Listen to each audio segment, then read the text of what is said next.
everyone, my name is Katie Langston and I am a digital marketer. I've spent the last 10 to 12 years in digital marketing and now I work at Luther Seminary in the marketing communications department. I am here to give you the top 10 things that church leaders and ministries need to know about digital marketing.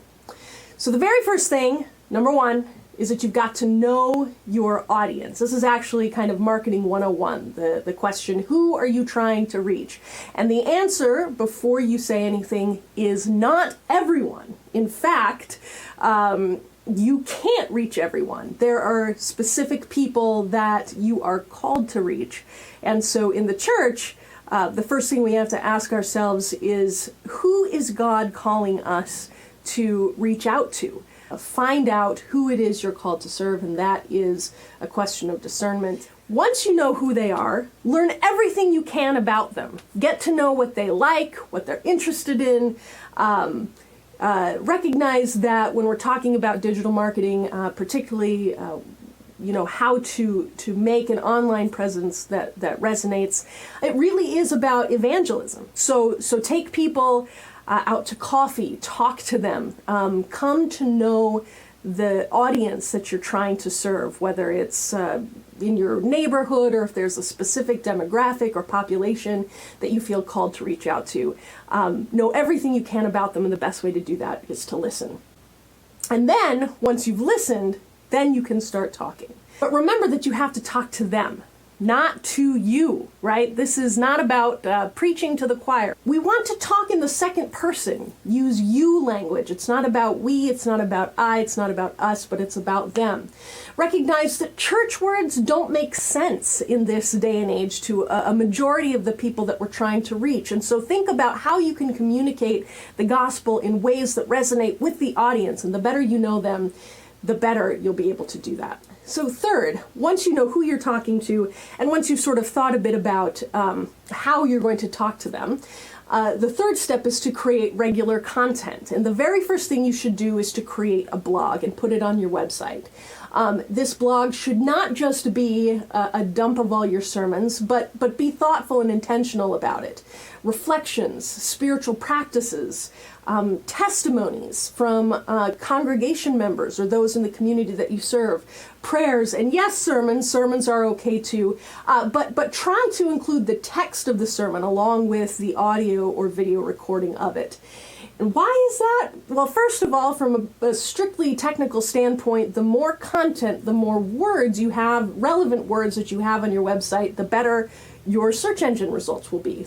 But also, you want to think strategically about it. This is a way to give visitors and lurkers a bite-sized way to get to know you. It provides opportunities for your congregation members to share about your community and your ministry.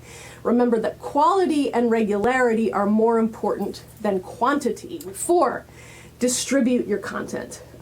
First, social media. Where are your people? Are they on Facebook? Are they on Twitter? Are they on Snapchat? Are they on Instagram? See, these are different mediums, different networks with different audiences. So this goes back to that first point. Know who you're talking to and know where they are. Second, have an email newsletter and make it blog driven so that you don't put an entire article or series of articles in a super long email that no one is going to read, but instead do a headline and a snippet or a chunk of teaser copy that links back to your website. This will help your traffic improve. It will give people a chance to engage more deeply with you, and it will make your newsletters more readable. Think about doing some podcasts. Make your sermons subscribable in a podcast feed that people can find on iTunes or Stitcher or something like that. Or try doing short conversations about your reflections and practices that you post to your blog. And then once you've got those sorts of basic things down, then you can experiment with maybe other types of media, video, infographics, visuals. The sky is the limit. Step 5.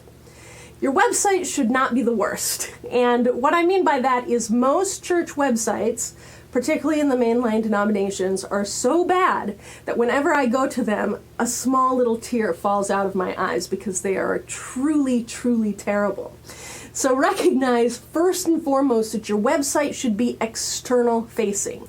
Your website should be about helping people who haven't encountered you before come to get to know you and come to understand if it's the type of community that they might want to explore more about. You can have content and information for your members and for your internal audiences, but put that someplace else, and really focus your website really as an evangelism. Be crystal clear about the mission to which God has called you and your congregation, and communicate that as clearly as you can.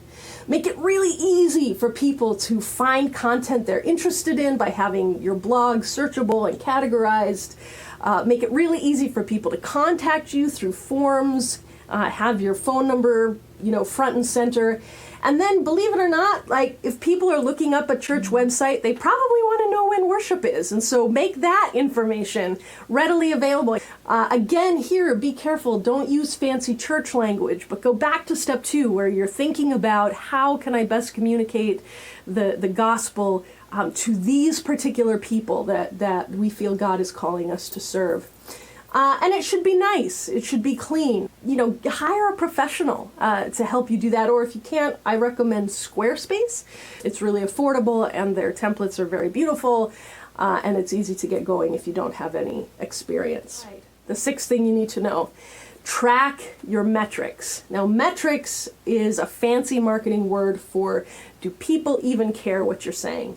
And so use tools like Google Analytics, Hotjar, which is heat mapping, which can show you where people are clicking on your website, where you're losing them, where you're engaging them.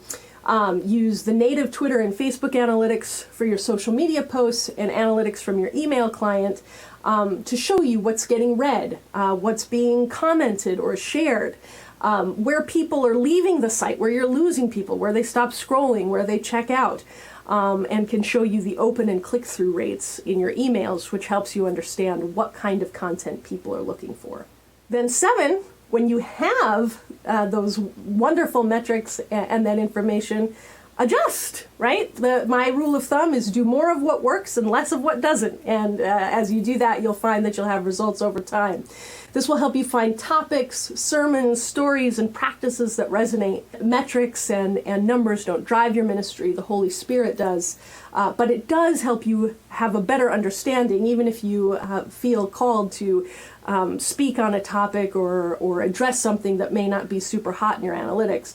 At least you know where people are, and that can be really important information for a pastor or ministry leader.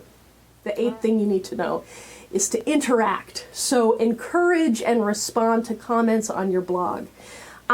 Be really intentional about the forms that you use on your website. There are 3 kind of levels or layers of forms. One is a super easy engagement form. This is like a newsletter subscribe. It's low pressure. It helps people stay in touch with you, so have a newsletter subscribe on your website. Second would be a medium engagement form. This is where people don't have to risk too much to reach out. And so this could be a regular contact form where someone could ask a question, where they could just get in touch with a comment or something like that.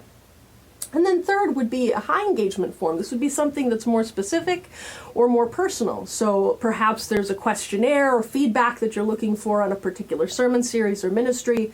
Perhaps it's a prayer request. That can be kind of a personal thing. But these are much more detailed, where people share more information than they do at the other 2 levels. And then interact on social media. Don't just self-promote, post other people's stuff, respond to all the comments you get, and think about doing private Facebook groups for your congregation, or small groups or ministries within your congregation. 9, be patient. The thing about digital marketing is that it has a cumulative effect. It's not about one post that's going to go viral, but the value of having an online presence that you update in a regular and intentional way is that there is an aggregate effect of dozens or even hundreds of pieces of content over time that allow people to find you and resonate with things that you're saying in a variety of different ways. It is not a quick fix. And it's really important to remember that digital marketing can help you reach people with a message. It cannot solve your problem if your message is not resonant to begin with. Finally, number 10, know the role and the limits of digital media. So you want to deploy this as a tool in service of deeply connected communities to help more people connect in, to help people connect with each other, to provide people content that helps them in difficult times or in times of search. It can help people hear the gospel and come to know your community better before they're ready to reach out and get engaged. But actually, in the church, it's in-person engagement that's the goal. There is nothing that beats the real thing, and digital space can never substitute for the community that comes together around the table. When we gather together to pray or to worship. And so recognize that a digital ministry is not a replacement for the real live flesh and blood kind of thing, but can be an entry point for new people and can help cultivate a stronger sense of community.